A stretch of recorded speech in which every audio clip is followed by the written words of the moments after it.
Chapter 6. Imagination, the Workshop of the Mind. The fifth step toward riches.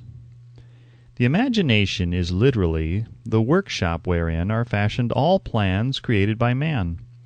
The impulse, the desire, is given shape, form, and action through the aid of the imaginative faculty of the mind. It has been said that man can create anything which he can imagine. Of all the ages of civilization, this is the most favorable for the development of the imagination, because it is an age of rapid change. On every hand one may contact stimuli which develop the imagination. Through the aid of his imaginative faculty, man has discovered and harnessed more of nature's forces during the past 50 years than during the entire history of the human race previous to that time. He has conquered the air so completely that the birds are a poor match for him in flying. He has harnessed the ether and made it serve as a means of instantaneous communication with any part of the world. He has analyzed and weighed the sun at a distance of millions of miles, and has determined through the aid of imagination the elements of which it consists. He has discovered that his own brain is both a broadcasting and a receiving station for the vibration of thought, and he is beginning now to learn how to make practical use of this discovery. He has increased the speed of locomotion until he may now travel at a speed of more than 300 miles an hour. The time will soon come when a man may breakfast in New York and lunch in San Francisco. Man's only limitation, within reason, lies in his development and use of his imagination. He has not yet reached the apex of development in the use of his imaginative faculty. He has merely discovered that he has an imagination, and has commenced to use it in a very elementary way. Two forms of imagination. The imaginative faculty functions in two forms. One is known as synthetic imagination, and the other as creative imagination. Synthetic imagination. Through this faculty one may arrange old concepts, ideas, or plans into new combinations. This faculty creates nothing. It merely works with the material of experience, education, and observation with which it is fed. It is the faculty used most by the inventor, with the exception of the genius who draws upon the creative imagination when he cannot solve his problem through synthetic imagination. Creative imagination. Through the faculty of creative imagination, the finite mind of man has direct communication with infinite intelligence. It is the faculty through which hunches and inspirations are received. It is by this faculty that all basic or new ideas are handed over to man. It is through this faculty that thought vibrations from the minds of others are received. It is through this faculty that one individual may tune in or communicate with the subconscious minds of other men. The creative imagination works automatically, in the manner described in subsequent pages. This faculty functions only when the conscious mind is vibrating at an exceedingly rapid rate, as for example when the conscious mind is stimulated through the emotion of a strong desire. The creative faculty becomes more alert, more receptive to vibrations from the sources mentioned, in proportion to its development through use. This statement is significant. Ponder over it before passing on. Keep in mind as you follow these principles that the entire story of how one may convert desire into money cannot be told in one statement. The story will be complete only when one has mastered, assimilated, and begun to make use of all the principles. The great leaders of business, industry, finance, and the great artists, musicians, poets, and writers became great because they developed the faculty of creative imagination. Both the synthetic and creative faculties of imagination become more alert with use, just as any muscle or organ of the body develops through use. Desire is only a thought, an impulse. It is nebulous and ephemeral. It is abstract and of no value until it has been transformed into its physical counterpart. While the synthetic imagination is the one which will be used most frequently, in the process of transforming the impulse of desire into money, you must keep in mind the fact that you may face circumstances and situations which demand use of the creative imagination as well. Your imaginative faculty may have become weak through inaction. It can be revived and made alert through use. This faculty does not die, though it may become quiescent through the lack of use. Center your attention, for the time being, on the development of the synthetic imagination, because this is the faculty which you will use more often in the process of converting desire into money. Transformation of the intangible impulse of desire into the tangible reality of money calls for the use of a plan or plans. These plans must be formed with the aid of the imagination, and mainly with the synthetic faculty. Read the entire book through, then come back to this chapter and begin at once to put your imagination to work on the building of a plan or plans for the transformation of your desire into money. Detailed instructions for the building of plans have been given in almost every chapter. Carry out the instructions best suited to your needs. Reduce your plan to writing, if you have not already done so. The moment you complete this, you will have definitely given concrete form to the intangible desire. Read the preceding sentence once more. Read it aloud, very slowly, and as you do so, remember that the moment you reduce the statement of your desire and a plan for its realization to writing, you have actually taken the first of a series of steps which will enable you to convert the thought into its physical counterpart. The earth on which you live, you yourself, and every other material thing are the result of evolutionary change, through which microscopic bits of matter have been organized and arranged in an orderly fashion. Moreover, and this statement is of stupendous importance, this earth, every one of the billions of individual cells of your body and every atom of matter, began as an intangible form of energy. Desire is thought impulse. Thought impulses are forms of energy. When you begin with the thought impulse, desire to accumulate money, you are drafting into your service the same stuff that nature used in creating this earth and every material form in the universe, including the body and brain in which the thought impulses function. As far as science has been able to determine, the entire universe consists of but two elements, matter and energy. Through the combination of energy and matter has been created everything perceptible to man, from the largest star which floats in the heavens down to and including man himself. You are now engaged in the task of trying to profit by nature's method. You are sincerely and earnestly, we hope, trying to adapt yourself to nature's laws by endeavoring to convert desire into its physical or monetary equivalent. You can do it. It has been done before.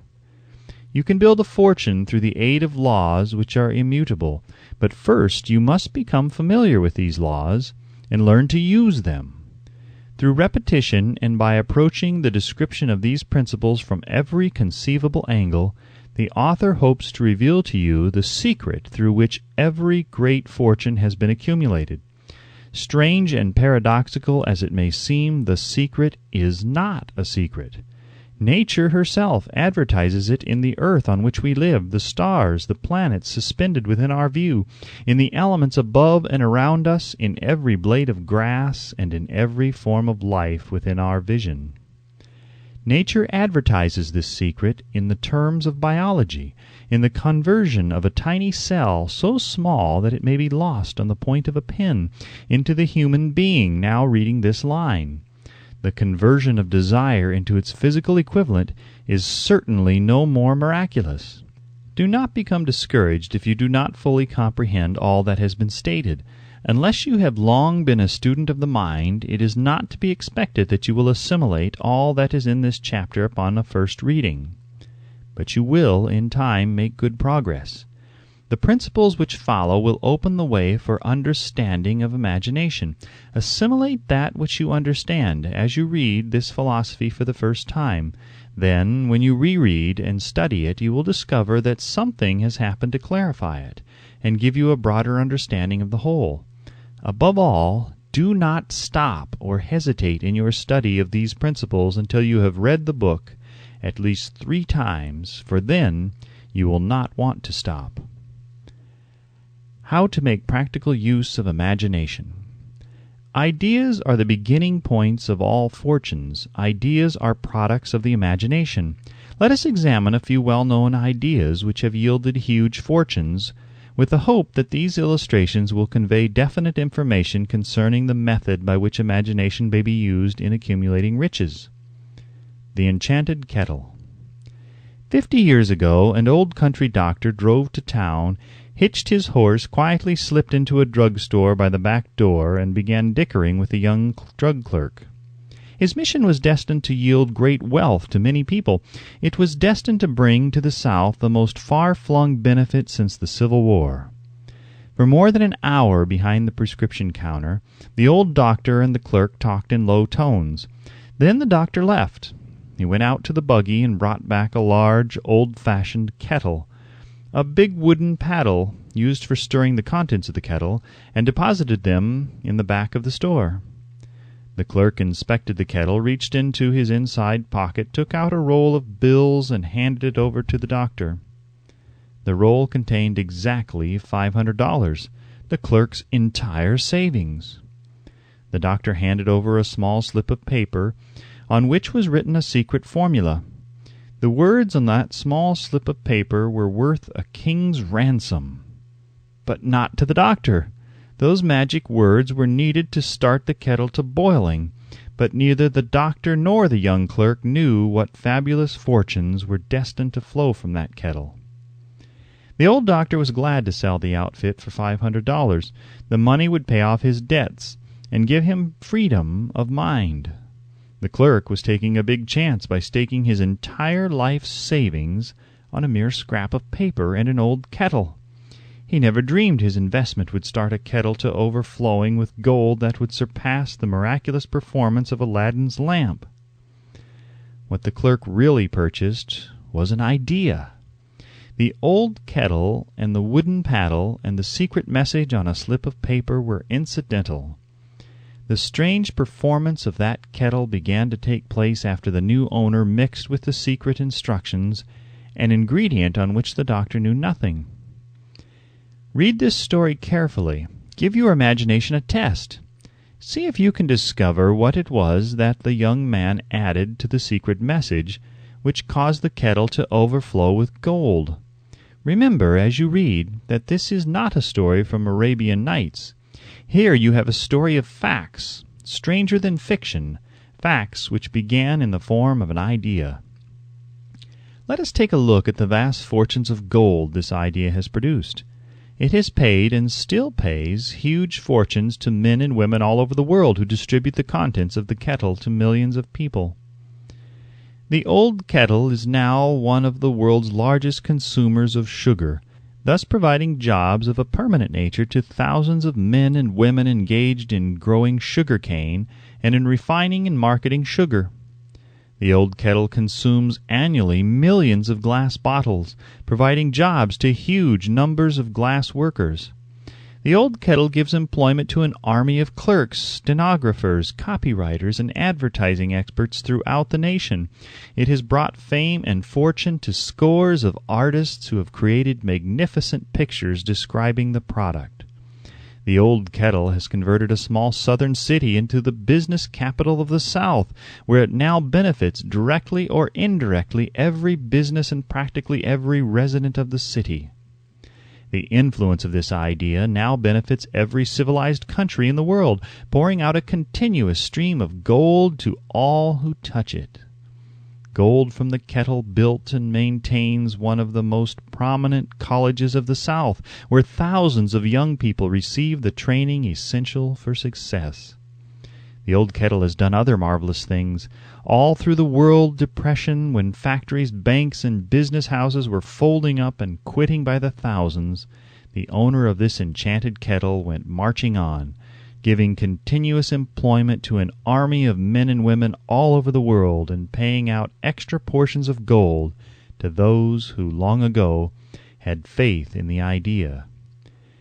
If the product of that old brass kettle could talk, it would tell thrilling tales of romance in every language, romances of love, romances of business, romances of professional men and women who are daily being stimulated by it.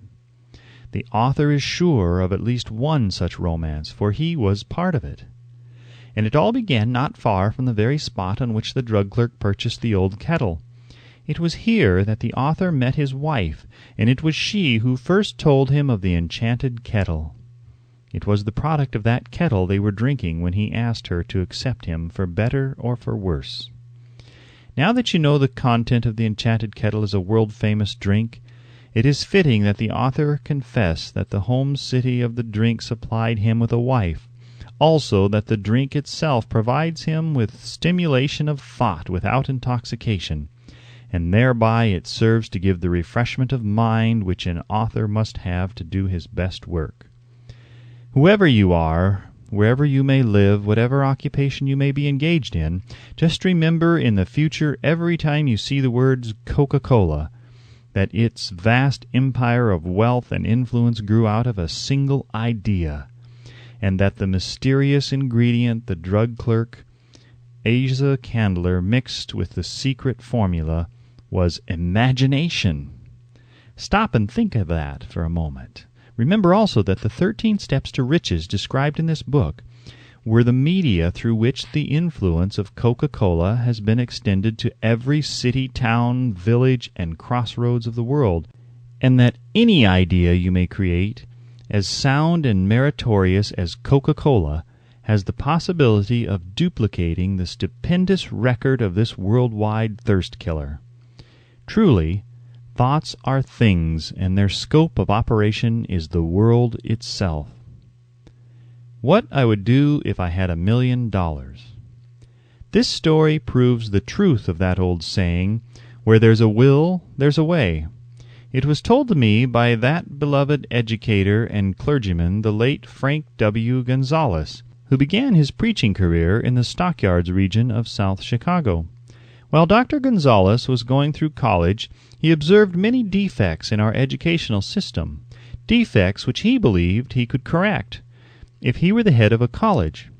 His deepest desire was to become the directing head of an educational institution in which young men and women would be taught to learn by doing. He made up his mind to organize a new college in which he would carry out his ideas without being handicapped by orthodox methods of education. He needed $1 million to put the project across.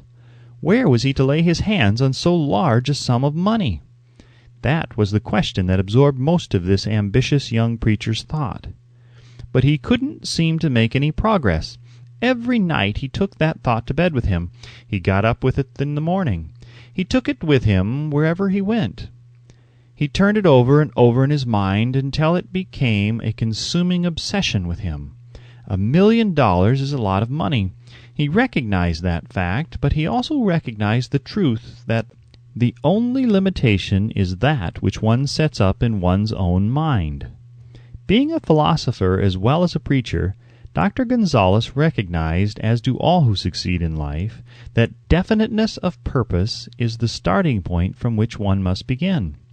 He recognized, too, that definiteness of purpose takes on animation, life, and power when backed by a burning desire to translate that purpose into its material equivalent. He knew all these great truths, yet he did not know where or how to lay his hands on $1 million. The natural procedure would have been to give up and quit by saying, well, my idea is a good one, but I cannot do anything with it, because I never can procure the necessary $1 million. That is exactly what the majority of people would have said, but it is not what Dr. Gonzalez said. What he said and what he did are so important that I now introduce him and let him speak for himself. One Saturday afternoon I sat in my room thinking of ways and means of raising the money to carry out my plans. For nearly 2 years I had been thinking, but I had done nothing but think. The time had come for action. I made up my mind, then and there, that I would get the necessary $1 million within a week. How? I was not concerned about that. The main thing of importance was the decision to get the money within a specified time, and I want to tell you that the moment I reached a definite decision to get the money within a specified time, a strange feeling of assurance came over me, such as I had never before experienced. Something inside me seemed to say, "Why didn't you reach that decision a long time ago? The money was waiting for you all the time." Things began to happen in a hurry. I called the newspapers and announced I would preach a sermon the following morning entitled, "What I Would Do If I Had $1 Million." I went to work on the sermon immediately, but I must tell you, frankly, the task was not difficult because I had been preparing that sermon for almost 2 years. The spirit back of it was a part of me. Long before midnight I had finished writing the sermon. I went to bed and slept with a feeling of confidence, for I could see myself already in possession of the $1 million. Next morning I arose early, went into the bathroom, read the sermon, then knelt on my knees and asked that my sermon might come to the attention of someone who would supply the needed money. While I was praying, I again had that feeling of assurance that the money would be forthcoming. In my excitement I walked out without my sermon, and did not discover the oversight until I was in my pulpit and about ready to begin delivering it. It was too late to go back for my notes, and what a blessing that I couldn't go back. Instead, my own subconscious mind yielded the material I needed. When I arose to begin my sermon, I closed my eyes and spoke with all my heart and soul of my dreams. I not only talked to my audience, but I fancy I also talked to God. I told what I would do with $1 million if that amount were placed in my hands. I described the plan I had in my mind for organizing a great educational institution where young people would learn to do practical things and at the same time develop their minds. When I had finished and sat down, a man slowly arose from his seat about 3 rows from the rear and made his way toward the pulpit. I wondered what he was going to do. He came into the pulpit, extended his hand, and said, "Reverend, I liked your sermon. I believe you can do everything you said you would if you had $1 million. To prove that I believe in you and your sermon, if you will come to my office tomorrow morning, I will give you the $1 million. My name is Philip D. Armoire." Young Gonzalez went to Mr. Armoire's office, and the $1 million was presented to him. With the money, he founded the Armoire Institute of Technology. That is more money than the majority of preachers ever see in an entire lifetime. Yet the thought impulse back of the money was created in the young preacher's mind in a fraction of a minute. The necessary $1 million came as a result of an idea. Back of the idea was a desire which young Gonzalez had been nursing in his mind for almost 2 years. Observe this important fact. He got the money within 36 hours after he reached a definite decision in his own mind to get it, and decided upon a definite plan for getting it. There was nothing new or unique about young Gonzalez's vague thinking about $1 million and weakly hoping for it. Others before him, and many since his time, have had similar thoughts. But there was something very unique and different about the decision he reached on that memorable Saturday when he put vagueness into the background and definitely said, "I will get that money within a week." God seems to throw himself on the side of the man who knows exactly what he wants, if he is determined to get just that. Moreover, the principle through which Dr. Gonzalez got his $1 million is still alive. It is available to you. This universal law is as workable today as it was when the young preacher made use of it so successfully. This book describes, step by step, the 13 elements of this great law and suggests how they may be put to use. Observe that Asa Candler and Dr. Frank Gonzalez had one characteristic in common. Both knew the astounding truth that ideas can be transmuted into cash through the power of definite purpose plus definite plans. If you are one of those who believe that hard work and honesty alone will bring riches, perish the thought. It is not true. Riches, when they come in huge quantities, are never the result of hard work. Riches come, if they come at all, in response to definite demands based upon the application of definite principles and not by chance or luck. Generally speaking, an idea is an impulse of thought that impels action by an appeal to the imagination. All master salesmen know that ideas can be sold where merchandise cannot. Ordinary salesmen do not know this. That is why they are ordinary. A publisher of books which sell for a nickel made a discovery that should be worth much to publishers generally. He learned that many people buy titles and not contents of books by merely changing the name of one book that was not moving. His sales on that book jumped upward more than 1 million copies. The inside of the book was not changed in any way. He merely ripped off the cover bearing the title that did not sell and put on a new cover with a title that had box office value. That, as simple as it may seem, was an idea. It was imagination. There is no standard price on ideas. The creator of ideas makes his own price, and if he is smart, gets it. The moving picture industry created a whole flock of millionaires. Most of them were men who couldn't create ideas, but they had the imagination to recognize ideas when they saw them. The next flock of millionaires will grow out of the radio business, which is new and not overburdened with men of keen imagination. The money will be made by those who discover or create new and more meritorious radio programs and have the imagination to recognize merit and to give the radio listeners a chance to profit by it. The sponsor, that unfortunate victim who now pays the cost of all radio entertainment, soon will become idea-conscious and demands something for his money.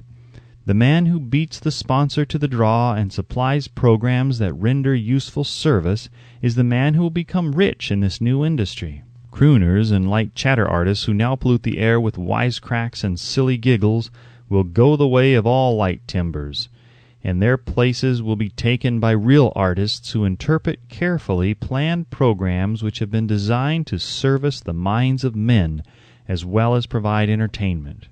Here is a wide-open field of opportunity screaming its protest at the way it is being butchered because of a lack of imagination and begging for rescue at any price. Above all, the thing that radio needs is new ideas. If this new field of opportunity intrigues you, perhaps you might profit by the suggestion that the successful radio programs of the future will give more attention to creating buyer audiences and less attention to listener audiences. Stated more plainly, the builder of radio programs who succeeds in the future must find practical ways to convert listeners into buyers.